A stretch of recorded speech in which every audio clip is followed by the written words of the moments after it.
"You're a fat, useless mother." My 11-year-old son said those words to me in the school pickup line, loud enough for his friend Mason to hear every syllable of it. I didn't cry. I didn't raise my voice. I just stood there in my scrubs, still smelling faintly of hospital antiseptic after a 16-hour shift, and waited to see what would happen next.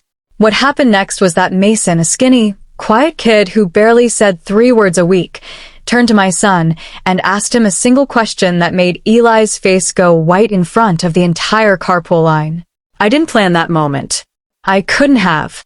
But it was the moment everything I'd been too tired and too heartbroken to say finally found its way out into the open anyway. My name is Dana Whitmore. I'm 41 years old, an emergency room nurse in a mid-sized hospital outside Columbus, Ohio, and until that Tuesday afternoon in October, I thought the hardest part of my life had already happened 3 years earlier, when my husband left me for a woman 14 years younger than both of us. I was wrong about that. The hardest part was still coming, and it was going to arrive in the voice of my own child. I want to start further back than the pickup line because I don't think you can understand what happened that day without understanding what came before it. I met Derek when I was 26, working my first year as a floor nurse, exhausted and idealistic in equal measure. He was a project manager for a construction firm, confident in the specific, easy way men are confident when nothing has ever seriously gone wrong for them yet. We got married 2 years later, had Eli when I was 30, and for a long time, I thought we had built something ordinary and solid, the kind of life nobody makes documentaries about, because nothing dramatic ever happens in it. Those first years were good, or at least I believe they were, and I don't think that belief was foolish. Derek used to come to the hospital with dinner on nights I worked doubles, sitting in the break room with a container of takeout while I ate standing up between patients. He built Eli's crib himself, badly, the two of us laughing at the instructions until nearly midnight the week before Eli was born. I remember thinking, in the ordinary, unremarkable way you think things when you're not yet bracing for them to be untrue, that we were the kind of couple who'd grow old arguing gently about the thermostat. I hold on to that memory now not because it makes any of what came later easier, but because I think it matters to say plainly that the marriage wasn't built on nothing. It was built on something real for a while before it wasn't anymore. Then, for years ago, I was diagnosed with Hashimoto's thyroiditis, an autoimmune condition that quietly rearranges your metabolism, your energy, your entire relationship with your own body, without asking your permission first. I gained 30 pounds in under a year, no matter what I ate, no matter how many overnight shifts I picked up to try to outrun it on nothing but exhaustion and willpower. My doctor told me it would take time to regulate. Derek told me, in his own quieter, crueler way, that I'd stopped trying. He never said it directly, not at first. It came out sideways, in comments about other women at his office, in the way he'd glance at my plate during dinner, in the long, meaningful silences whenever I undressed in front of him. I told myself it was stress. I told myself a lot of things during that last year of our marriage, mostly because the alternative, that the man I'd built a life with had quietly stopped seeing me as someone worth loving, was too large a thing to hold while I was also working double shifts and raising a 7-year-old, and trying to convince my own body to cooperate with a diagnosis it had no interest in cooperating with. I found out about Brooke the way you find out about most things you've been too afraid to look at directly. Not through some dramatic discovery, no phone lighting up on a counter, no perfume on a collar. I found out because Derek stopped hiding it, which, in its own way, hurt more than catching him would have. He sat me down at our kitchen table on a Sunday evening, Eli already asleep upstairs, and told me he'd met someone at work, a marketing coordinator named Brooke, and that he thought, given everything, it might be best if we separated. Given everything, I repeated. What's everything, Derek? He looked at me for a long moment, and I watched him decide, right there at that table, how honest he was willing to be. I'm not attracted to you anymore, Dana, he finally said. I've tried. I don't know how else to say it. I didn't scream. I didn't throw anything, though I remember very clearly wanting to. I just sat there with my hands flat on the table, feeling something in my chest go cold and still, the way water goes still right before it freezes, and said the only thing I had left in me. You could have told me that 6 months ago, before I spent every weekend trying to fix a body that isn't actually broken. He didn't have an answer for that. Men like Derek rarely do, Once you say the true thing out loud instead of the polite thing they've been counting on you to say. The divorce took 8 months, which felt both impossibly long and strangely fast, the way grief does when you're too busy keeping a household running to properly feel any of it. I kept the house, a modest 3-bedroom in a good school district that Derek didn't fight very hard for, mostly, I think, because Brooke's condo was newer and nicer, and he was eager to start his second life without the friction of a mortgage he shared with his first one. I got primary custody. Derek got Eli every other weekend and Wednesday dinners, an arrangement that felt, at the time, like the kind of fair, boring outcome most divorces eventually settle into. I want to be honest about the years that followed because I think the honesty matters more than the neat version. I did not handle the divorce gracefully. I gained more weight before I lost any of it. I cried in supply closets between patients more times than I can count. I stopped dating almost entirely, not out of some noble commitment to my son, but because the idea of being seen, really seen, by another person felt like more risk than my exhausted nervous system could absorb. I built my life around 2 things, work and Eli, and told myself that was enough because most days, exhausted and thyroid swollen and 30 pounds heavier than my wedding photos, it had to be. Derek married Brooke a year and a half after our divorce was finalized. She was 27 at the time, blonde, a marathon runner, the kind of effortlessly put together that I used to be able to manage on 8 hours of sleep and haven't been able to manage since my body decided to stage its own quiet rebellion. I didn't hate her, not at first. I understood, in the detached, clinical way you understand things you're too tired to feel fully, that she was simply the next chapter in a story Derek had already decided to tell without me in it. What I didn't understand, not for a long time, was how much of that story he was also telling to our son. The comments started small, the way these things usually do, so small you can talk yourself out of noticing the pattern for months at a time. Eli would come home from a weekend at Derek and Brooke's new house, a sprawling place in a nicer development 20 minutes from mine, and mention, almost casually, things that didn't sound like an 8-year-old's own thoughts. Brooke says protein is really important. Dad says people who don't exercise get sick more. Brooke does yoga every morning before work. Do you ever do yoga, Mom? I told myself it was innocent. Kids repeat things. They absorb whatever surround them and hand it back to you without understanding the weight of it. I believed that, mostly, until Eli turned 10, and the comments stopped sounding like things he was innocently repeating and started sounding like things he'd been coached to say. Dad says you'd probably feel better if you took care of yourself more, he told me once, eating cereal at our kitchen counter on an ordinary Tuesday morning, not looking up from his bowl. Did he? I said, keeping my voice level. The same level voice I'd used with a patient's family member who was about to become difficult. He says it's not healthy to let yourself go. He says Brooke would never do that. I want to tell you I handled that conversation perfectly, that I sat my 10-year-old down and gently explained autoimmune disease and the specific cruelty of a father coaching his son to criticize his mother's body. I didn't. I told him to finish his cereal so he wouldn't be late for school, and then I went into the bathroom, locked the door, and cried for exactly 4 minutes before splashing cold water on my face and driving him to 4th grade like nothing had happened at all. I started keeping a journal that year, not out of some strategic instinct, at least not consciously, but because I needed somewhere to put the things I was noticing that I wasn't yet ready to say out loud to anyone else. I wrote down dates. I wrote down exact phrases, the ones that sounded too specific, too adult, to have originated in an 8 or 9 or 10-year-old's own head. Brooke would never let herself go like that. Dad says real women take care of themselves. Dad says he left because you stopped trying. I didn't know, writing those pages at my kitchen table at 11 at night, that I was building something. I just knew I needed proof, even if only for myself, that I wasn't imagining the shape of what was happening to my son's understanding of me. There was a woman I worked with, a triage nurse named Odessa, who noticed something was wrong long before I ever said a word about it out loud.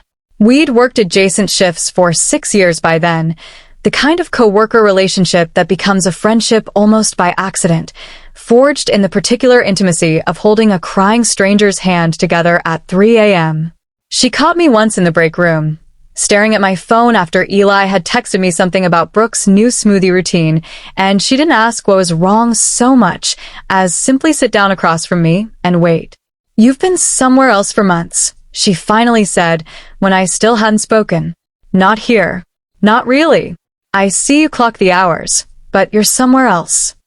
I told her, that night, more than I'd told anyone up to that point, the comments, the pattern, the growing unease I couldn't yet name.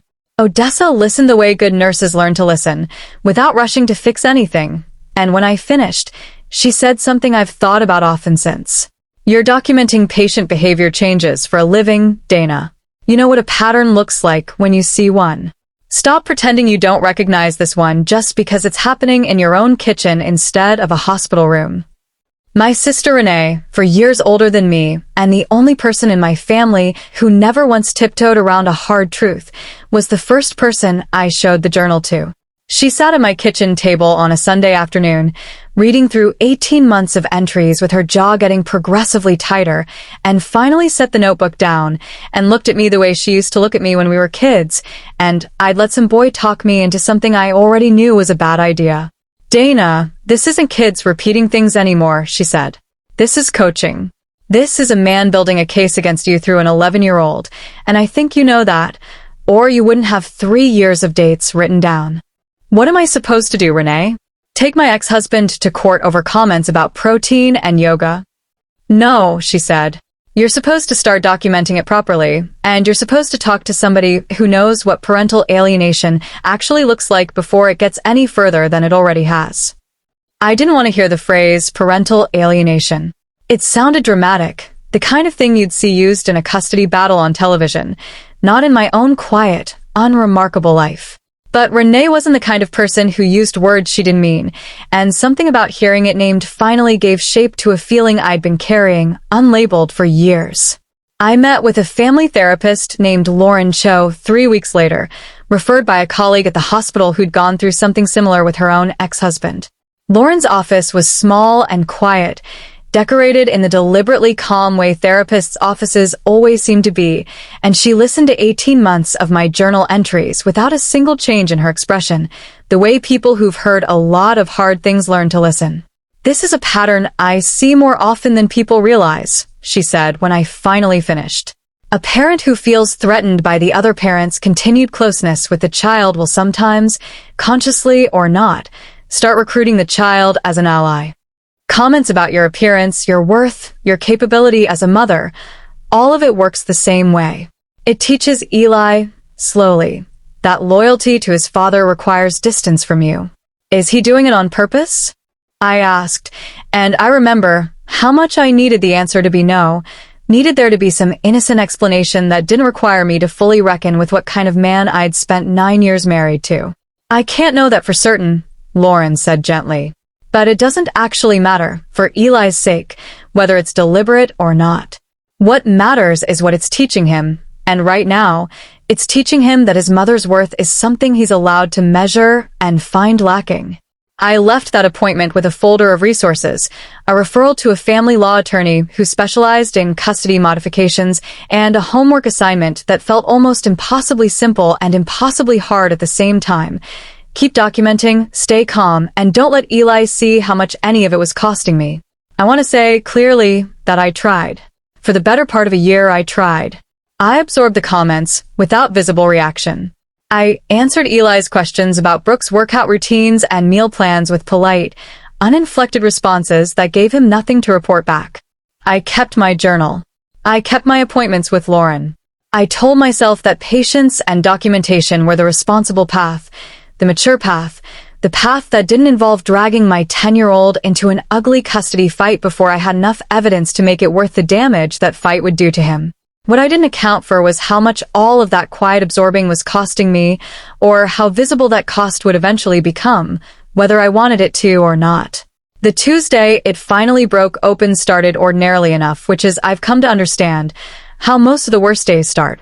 I'd worked a 16-hour shift the night before, a bad one, a multi-vehicle accident that brought in more patients than RER was staffed to handle gracefully, and I hadn't slept more than 90 consecutive minutes before I had to be up again to make sure Eli got to school on time. I hadn't showered. I was still in yesterday's scrubs, my hair pulled back in the same knot I'd tied it in 20 hours earlier, and I smelled, I'm sure, like antiseptic and stale coffee and the particular exhaustion of a body that had been asked to keep functioning long past the point it wanted to stop.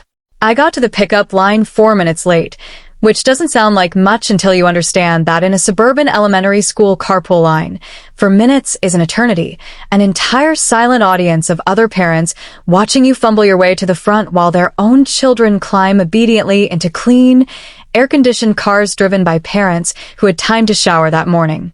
Eli was standing with his friend Mason near the curb when I finally pulled up, and I watched his face do something I'd seen it do more and more over the past year, a quick, involuntary flicker of embarrassment before he could smooth it back into something neutral. He climbed into the back seat, Mason trailing a step behind him because Mason's mother, running late herself, had asked me the week before if I could grab him 2 on days like this. "Sorry I'm late, bud," I said, pulling the car forward. "Rough shift." "You look terrible," Eli said, not cruelly exactly, more like a simple statement of fact, the kind of thing a kid says before he's learned yet that some true things aren't kind things to say out loud. "I feel pretty terrible too," I said, trying to keep my voice light. "I'll take a shower and I'll feel more human, I promise." "Brooke never looks like this," he said. "Even after she runs a marathon, she looks like she just came from a magazine shoot." I didn't respond to that one.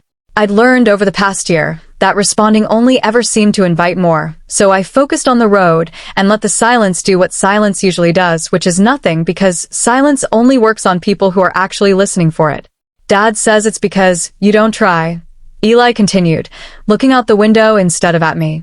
"He says you used to be pretty before you let yourself go. He says that's honestly probably why nobody wants to date you now, because you're just like..." He paused, searching, I think, for the exact phrasing he'd been given somewhere else, in some other kitchen, by some other adult who should have known better than to hand an 11-year-old that particular weapon. "You're a fat, useless mother," he finally said, flat, almost bored, like he was reading a fact off a page instead of aiming a sentence directly at the center of my chest. I didn't cry.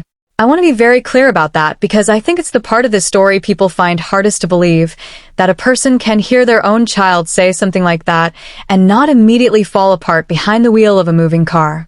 I just gripped the steering wheel a little tighter and kept my eyes on the road, feeling something in me go very still and very quiet, the specific, familiar stillness I'd learned to reach for in the ER whenever a situation required me to stay functional before I could afford to feel anything at all. That's when Mason spoke. From the back seat, in the small, uncertain voice of a kid who clearly hadn't planned to say anything at all until the words were already out of his mouth. "Wait," he said slowly. "Useless? Didn't your mom stay at the hospital with me for 6 hours in September when I broke my arm at your house because your dad didn't answer his phone and my mom was stuck at work? She missed her own shift to sit with me in the ER waiting room so I wouldn't be alone." The car went very quiet. In the rearview mirror, I watched Eli's face change, watched something shift behind his eyes as a fact he'd apparently forgotten, or never fully registered as connected to the woman he'd just called useless, landed somewhere it clearly hadn't landed before. That's different," Eli said, but his voice had lost the flat, rehearsed certainty of a few seconds earlier. "How's it different?" Mason asked, not unkindly, just genuinely confused, the way kids get confused when the adult logic they've been handed suddenly runs directly into a fact they witnessed with their own eyes. She didn't even know me that well yet. She just, stayed. The whole time. She got me a popsicle from the vending machine because I was scared. I didn't say a single word through any of it. I just kept driving, my hands steady on the wheel, and let an 11-year-old boy who wasn't even my own son say, without any planning or agenda, the thing I'd been too tired and too careful and too determined to protect Eli from an ugly custody fight to say myself. I dropped Mason off first, at his own house 4 streets over, and he climbed out with a quiet, awkward, "Thanks for the ride, Mrs. Whitmore," clearly aware, even at 11, that he'd said something that had changed the temperature of the car, even if he couldn't have named exactly what he'd changed. The rest of the drive home was silent. Eli stared out the window. I stared at the road. When we pulled into the driveway, I put the car in park and sat there for a moment before turning to look at him. "Do you want to tell me where that came from?" I asked, keeping my voice as even as I could manage. "The thing you said in the car." He wouldn't look at me at first, picking at a loose thread on his backpack strap instead. "I don't know," he finally said. It's what Dad and Brooke say. Not to me exactly. I hear them say it to each other sometimes when they think I'm not listening.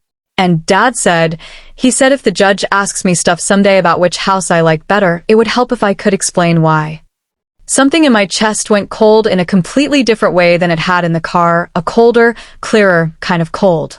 "Explain why what, Eli?" "Why I want to live there more," he said, still not looking at me. He said if I told people you don't take care of yourself, it would help him. He said it wasn't lying because it's true. You do look tired all the time now. I sat with that for a long moment, feeling the full shape of what Renee and Lauren had both been trying to tell me for over a year finally settle into place with an almost physical weight. This wasn't just careless comments trickling down from an adult who should have known better. This was coaching, deliberate and specific, aimed at building a case my ex-husband apparently intended to use in a courtroom someday, using our son as the delivery method. "Eli," I said quietly, "I need you to understand something, and I need you to really hear it, not just wait for me to stop talking. I have a medical condition. It's called Hashimoto's. It's not something I chose, and it's not something that happened because I stopped trying. It happened to my body the same way a broken arm happened to Mason's, except mine doesn't heal in 6 weeks with a cast. I have been sick and tired for 4 years, and I have shown up for every single school pickup, every single soccer game, every single night you had a fever anyway. That's not useless. I need you to understand the difference between those two things." He didn't say anything for a long time. Then, very quietly, staring at his own hands instead of at me, he said, "Mason's right, isn't he? About the hospital thing." "Yes," I said. "He's right." That was the beginning of the longest, quietest month of my life, though I didn't know it yet, sitting in that driveway with my son. I called Renee that night, and I called Lauren the next morning, and by the end of the week, I was sitting in the office of a family law attorney named Priyan Kemalu, laying out 4 years of journal entries, dated and specific, alongside the conversation Eli had had with me in the driveway, which I'd written down, word for word, the moment he'd gone up to his room that night. "This is significant," Priya told me, flipping through the pages with the careful, unhurried attention of someone who'd seen 100 versions of this story and knew exactly which details mattered. Coaching a child to make statements intended to influence a custody proceeding is something courts take very seriously, especially when you have contemporaneous documentation like this. What I'd recommend is that we file for a modification hearing and that you let Eli's own words, in his own voice if he's willing, speak for themselves rather than trying to prove a pattern secondhand. I didn't want to put Eli in the middle of a courtroom. I told Priya that plainly, and she nodded like she'd expected me to say it. "You don't have to," she said. "There are ways to have a child's perspective heard through a guardian ad litem, someone appointed specifically to represent his interests, without putting him on a witness stand in front of his parents. It's gentler. It's also, frankly, more credible to a judge, because it removes the appearance that either parent coached the testimony." We filed the modification petition 3 weeks later. Derek, predictably, was furious, calling me twice in a single evening, his voice climbing into a register I hadn't heard from him since the early, worst days of our divorce. "You're going to traumatize him over this," he said, dragging our son into a courtroom because he repeated something he heard.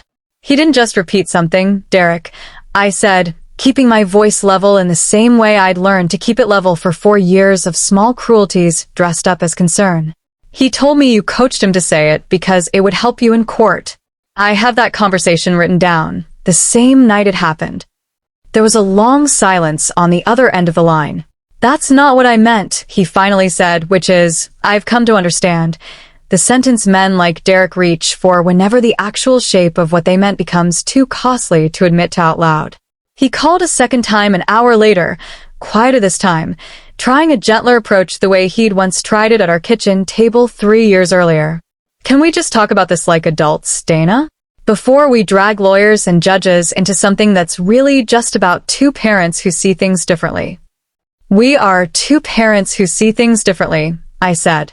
One of us thinks it's acceptable to teach an 11-year-old to call his mother useless because it might help win a custody argument someday. I'm not interested in finding middle ground with that particular difference of opinion. I hung up before he could answer, and he didn't call a third time that night. The guardian ad litem, a calm, unhurried woman named Fiona Marsh, met with Eli 4 separate times over the following 6 weeks in a small, toy-free office designed specifically to feel like nothing more than a place to have an honest conversation. I never asked Eli what he said in those meetings, and he never volunteered it, but I watched something in him shift gradually over that stretch of weeks, the careful, distant version of my son slowly giving way to something that looked more and more like the boy he'd been before any of this started. Fiona called me once during that period, briefly, to ask a handful of factual questions about my work schedule and my medical history, nothing about Derek, nothing leading. Her tone was so carefully neutral that I found myself, after we hung up, replaying the conversation, trying to guess what she'd made of any of it, the same way you replay a conversation with a doctor trying to guess a diagnosis from their tone of voice alone. I didn't ask her directly what Eli had said, and she wouldn't have told me if I had. I understood, by then, that the entire point of her role was to exist outside the tug-of-war Derek and I had built around our son without either of us fully intending to, and that the best thing I could do for Eli was let her have that space without trying to influence what filled it. There was one evening, in the middle of those 6 weeks, when Eli came home from a session with Fiona unusually quiet, more so than his usual after-appointment mood, and sat at the kitchen counter picking at a plate of dinner he didn't seem interested in eating. I didn't push him to talk. I'd learned that pushing only ever bought me a shorter, less honest version of whatever he was working through. I just sat across from him with my own plate, and after a long stretch of silence, he finally said, "She asked me if I felt like I had to pick a side." I didn't really know how to answer that. I told him he didn't have to know how to answer it that night or any night soon, and that some questions were allowed to sit unanswered for a while before they made sense. The hearing itself was smaller and quieter than I'd braced myself for, held in a modest courtroom on a gray Thursday morning in January, no audience beyond the people who had to be there. I'd asked Renee to come, mostly because I didn't want to sit at that table completely alone, and she sat 2 rows behind me in the gallery, close enough that I could feel her presence without either of us needing to acknowledge it out loud. Derek sat across the aisle from me with Brooke beside him. Both of them dressed the way people dress, when they want a judge to see composure instead of the truth underneath it. Brooke kept her hands folded very precisely in her lap the entire time, and I remember thinking, in the strange, detached way you notice small things during moments that matter enormously, that she looked less like a woman supporting her husband, and more like a woman calculating exactly how much of this she was willing to have attached to her own name. Priya laid out the documentation methodically, the journal entries, the dated pattern of comments, the driveway conversation, and finally Fiona's written report, which the judge read silently for what felt like a very long time before setting it down and looking up. I watched his face while he read, the way you watch a doctor's face while they review a scan, searching for some early sign of what the verdict was going to be, and found nothing there but careful, professional neutrality, the kind that reveals nothing until the moment it's decided to reveal something. Ms. Marsh's report indicates that the minor child directly stated, in a private and voluntary setting, that his father instructed him to characterize his mother in a specific and derogatory manner, explicitly connecting those characterizations to a potential custody proceeding. The judge said, his tone flat, professional, the specific kind of flat that carries more weight than any raised voice could. Mr. Whitmore, I'd like you to explain that to me directly. Derek's attorney tried, briefly, to object, to characterize the report as one child's imperfect recollection of an offhand comment, but the judge wasn't interested in that framing, and I watched Derek's composure begin to slip in exactly the way I'd once watched him lose his footing at our own kitchen table. 3 years, and what felt like a lifetime earlier. I never told him to lie, Derek finally said. I told him the truth, that his mother struggles with her health and her appearance since the divorce. I didn't tell him to weaponize it. According to this report, the judge said, tapping the page in front of him, your son used the word weaponize, or something very close to it himself, when describing what you'd asked him to do. I find that a striking word for an 11-year-old to reach for on his own. I didn't say anything through any of it. I sat beside Priya with my hands folded in my lap, the same stillness I'd learned to hold onto in a moving car 3 months earlier, carrying me through an entire courtroom now, and let the documentation, the pages I'd started keeping without ever fully understanding why, finally, do the work I'd built them to do. The judge did not grant Derek's request for increased custody.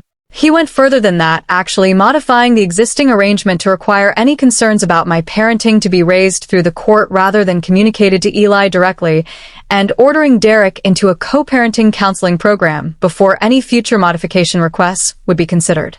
It wasn't a dramatic, cinematic victory. Nobody clapped. Nobody cried in relief in the hallway afterward. It was simply the quiet, procedural correction of something that had been allowed to bend too far in the wrong direction for too long. I want to talk about what happened after because I think it matters more than the hearing itself. Eli and I started seeing Lauren together, weekly at first, then every other week, sitting in her small, calm office working through 18 months of comments he'd absorbed and repeated without ever fully understanding the weight of what he was carrying. It was slow.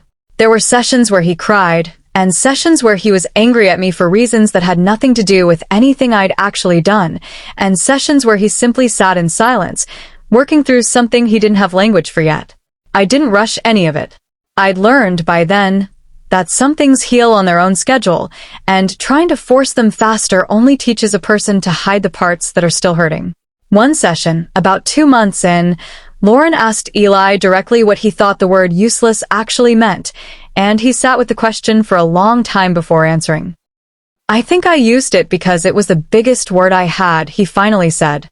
I didn't really mean you don't do anything. I meant I was scared and I didn't know how to say that, so I said the meanest thing instead because at least that felt like doing something. I didn't say anything in that session. I just held onto the arm of the chair and let an 11-year-old teach me something about anger I hadn't fully understood in 41 years of having my own. There were harder days too, weeks where Eli would come home from Derek's house withdrawn and short-tempered, and I'd have to remind myself, standing in the kitchen while he slammed his bedroom door over something as small as the wrong brand of cereal, that healing rarely moves in a straight line, that a kid recalibrating his trust in 2 different parents at once was allowed to be messy about it. Renee came over most Sunday afternoons that spring, not to solve anything, just to sit at my kitchen table and keep me company through the parts that were hard to sit through alone. Derek's relationship with Eli changed too, though not, I think, in the way Derek expected it to. Eli grew quieter around him for a long stretch, more careful, the way you get careful around someone once you've understood they were willing to use you for something. It wasn't punishment. Eli was 11, not calculating enough for punishment. It was just the ordinary, painful process of a child recalibrating how much trust a parent had actually earned, once the coaching stopped working as coaching and started registering as what it had always been. Brooke, for her part, sent me a stiff, formal email about 3 weeks after the hearing, apologizing in the careful, lawyer-adjacent language of someone more concerned about liability than actual regret. I read it once, decided it didn't require a response, and let it sit unanswered in my inbox, the way you let things sit that were never really written for you in the first place. Mason's mother, a warm, straightforward woman named Priya Delgado, no relation to my attorney, called me a few weeks after the pickup line incident, apologetic in a way she didn't need to be. I hope it's okay that Mason said something, she told me. He came home that day and told me the whole thing, and I didn't know whether to be proud of him or worried I'd raised a kid who doesn't know when to stay quiet. Be proud, I told her, and I meant it completely. He said the one true thing nobody else in that car was willing to say. I think about that pickup line often, more than I probably should given how much has happened since. I think about how close I came for years to letting my son grow up believing that a body fighting an autoimmune disease, a mother working overnight shifts to keep a roof over both their heads, a woman too exhausted most days to do more than survive until the next one, added up to the word useless. I think about how it took an 11-year-old who wasn't even mine, a kid who barely spoke, asking one honest question instead of accepting the story he'd been handed, to crack open something I'd spent for years too tired and too careful to crack open myself. I think 2. About all the mornings before that Tuesday when I almost didn't show up to the pickup line looking the way I looked, the mornings I almost called in a favor to a neighbor so Eli wouldn't have to see me fresh off a bad shift, exhausted and unglamorous and entirely human. I understand now that some part of me had already absorbed Derek's grading system without ever agreeing to it out loud, had started measuring my own fitness to show up for my son by how well I'd managed to hide the cost of showing up in the first place. I don't do that anymore. I show up tired now, on purpose, scrubs and all, because I decided somewhere in that courtroom that my son needed to see exactly what it looks like when a person keeps showing up anyway, not the polished, rested version of a mother that was never actually available to me in the first place. My thyroid levels finally stabilized about 8 months ago, after a change in medication my doctor and I had been adjusting for years without quite finding the right balance. I've lost some of the weight, not all of it, and I've made a slow, deliberate kind of peace with the parts that haven't come off, the parts that may never come off because I stopped, somewhere in the last year, measuring my own worth by a scale that was never actually built to weigh the things that matter most about a person. Eli is 12 now. He still sees Derek every other weekend, still has Wednesday dinners, still navigates the particular, ordinary complexity of a kid with 2 households, but the comments have stopped, and something in him has softened back into a version of himself I recognize from before any of this started, quicker to hug me at pickup now instead of climbing into the car with his eyes fixed carefully out the window. A few weeks ago, driving him home from a soccer game, he was quiet for a long stretch before he finally spoke. "I'm sorry about what I said that day," he told me, not looking at me, the same way he hadn't looked at me in the driveway 3 years earlier. In the car. With Mason. "I know," I said. "You already told me that a long time ago." "I know I did. I just wanted to say it again. Now that I actually understand it, I mean, not just because you were upset." I reached over and squeezed his hand once, briefly, the way you do with a kid who's old enough now to find too much affection embarrassing in public. "I love you," I said. I loved you that day too, even when it didn't feel like there was room for both things at once. He didn't say anything else, and I didn't push him to. Some apologies don't need an audience to finish landing. They just need time and a little bit of quiet and someone willing to still be standing there once the truth of them finally arrives. If you've stayed with me through all of this, I want to hear what you'd have done differently, or the same, if it had been you standing in that pickup line. Type out where in the world you're tuning in from tonight. I love scrolling through and seeing how far these stories reach. And if this one meant something to you, go ahead and follow the channel because there are plenty more stories like this one still waiting to be told.